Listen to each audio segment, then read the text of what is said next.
Welcome to என்னோட தமிழ் எல்லாத்துக்கும் வணக்கம் கைஸ். நம்ம குட் பேட் அக்லி படத்துக்கு பார்த்தீங்கன்னா இன்னும் 5 டேஸ் தான் இருக்குது ரிலீஸ்க்கு. ஸோ இப்போ பார்த்தீங்கன்னா ப்ரமோஷன் ஒர்க்லாம் பயங்கரமாக போயிட்டுருக்கு. ஸோ இதில் பார்த்தீங்கன்னா நெல்லையில் கிட்டத்தட்ட ஒரு 200 அடி கட் அவுட்டு. அது பார்த்தீங்கன்னா இது வரைக்கும் தமிழ் சினிமாவில் எந்த படத்துக்குமே வைக்காத அளவுக்கு ஒரு பெரிய கட் அவுட்டாக வச்சாங்க. பட் சில பில்ட் இஷ்யூஸ்னால பார்த்தீங்கன்னா அந்த கட் அவுட் வந்து நீ கவுந்து கீழே விழுந்துருச்சு. யாருக்கும் பார்த்தீங்கன்னா எந்த பிரச்சனையும் கிடையாது, எல்லாரும் சேஃப் தான். பட் இன்னைக்கு பார்த்தீங்கன்னா என்ன ஒரு சோகமான விஷயம் என்னன்னு பார்த்தீங்கன்னா கட் அவுட்டை பில்ட் பண்ணும்போது சாஞ்சிருந்துச்சு அப்படின்னா தான் பிரச்சனை. ஸோ இப்போ பார்த்தீங்கன்னா ஆல் செட்ஸ் ஒன்றும் ப்ராப்ளம் இல்லை, திருப்பி பார்த்தீங்கன்னா கட் அவுட்டை ரீபில்ட் பண்ணிட்டாங்க அப்படின்னு தான் இப்போ தகவல் கிடைச்சிருக்கு. உடனே பார்த்தீங்கன்னா சில ஹேட்டர்ஸ் எல்லாம் என்ன பண்ணாங்கன்னா உங்களுக்கே தெரியும், இந்த கட் அவுட்டர் கவுந்ததை பார்த்தீங்கன்னா ட்ரோல் பண்ணி சோஷியல் மீடியாவில் போட ஆரம்பிச்சிட்டாங்க. ஆனால் பார்த்தீங்கன்னா நம்ம சைடு ஒரு பிரச்சனை இருக்குன்னா அவங்க சைடும் கண்டிப்பாக ஒரு பிரச்சனை இருக்கும். அதே மாதிரி நம்ம ஃபேன்ஸ் என்ன பண்ணாங்கன்னு பார்த்தீங்கன்னா சர்க்கார் கட் அவுட் பார்த்தீங்கன்னா கவுந்துச்சு, அதை பார்த்தீங்கன்னா எடுத்து போட்டு இவங்க ட்ரெண்ட் பண்ணிட்டு இருக்காங்க.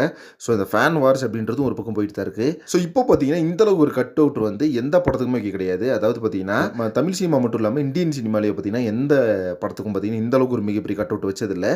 பட் இந்த கட் அவுட் விழுந்ததுக்கு பின்னாடி இருக்க விஷயம் என்ன அப்படின்னு பார்த்தீங்கன்னா கஷ்டப்பட்டு ரொம்ப கஷ்டப்பட்டு பில்டு பண்ணி ரெடி பண்ண ஒரு கட் அவுட். அது சாஞ்சதுக்கப்புறம் மறுபடியும் அவங்களுக்கு பார்த்தீங்கன்னா ஒரு ஹெவி ஒர்க்காக இருந்திருக்கும். ஸோ அந்த கட் அவுட் வைக்கிறதுக்கே பார்த்தீங்கன்னா அவ்வளோ கஷ்டப்பட்டுருப்பாங்க. அது சாஞ்சதுக்கப்புறம் எவ்வளோ பெரிய ஒர்க் இருக்கும்னு நினச்சி பார்க்கும்போது பார்த்தீங்கன்னா ரொம்ப ஒரு கவலையாக இருக்குது. பட் ரீபில்ட் பண்ணிட்டாங்க, அதை பார்த்தீங்கன்னா இப்போ கிடச்சிருக்கு ஒரு தகவல். இந்த கட் அவுட் எந்த தியேட்டரில் வச்சிருக்காங்க அப்படின்னு பார்த்தீங்கன்னா பிஎஸ்எஸ் மல்டிப்ளெக்ஸ் நெல்லையில் இருக்க ஒரு மிகப்பெரிய தியேட்டரு. அங்கே தான் பார்த்தீங்கன்னா இந்த கட் அவுட் வந்து இன்னைக்கு கவிழ்ந்து விழுந்து விபத்தாயிருச்சு. ஓகே ஃப்ரெண்ட்ஸ், இப்போ பார்த்தீங்கன்னா ஒன்றும் பிரச்சனை கிடையாது, எல்லாம் ரீபில்ட் பண்ணிட்டாங்க அப்புறமா தான் தகவல் கிடச்சிருக்கு. ஸோ இதை பற்றி உங்கள் ஒப்பீனியன் என்ன அப்படின்றது கமெண்ட் பாக்ஸில் மறக்காமல் மென்ஷன் பண்ணுங்கள். நெக்ஸ்ட் ஒரு இன்ட்ரெஸ்டிங் பண்ணுறேன். தேங்க்யூ.